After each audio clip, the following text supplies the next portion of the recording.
Sizə göstərdim necə düzgün etmək lazımdır. Bu ə, fəni deadlift adı. Yəni bir də var ki, belə deyək də, rus dilində də bunun adı var, amma ə, Azərbaycanca dartma ola bilər. Yəni ştanqa ilə dartmalar.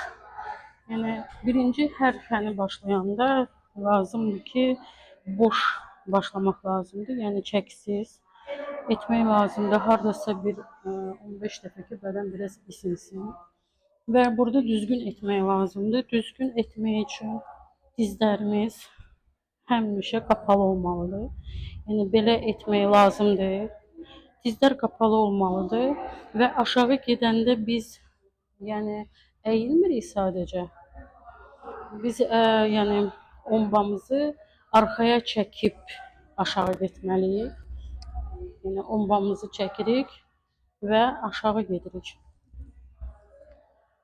Kim yeni başlayır, onlar üçün yaxşı olardı ki, birinci yəni çəki olmadan bunun etmə qaydasını öyrənsinlər və sonra yəni başlasınlar yavaş-yavaş çəkini artırmaq.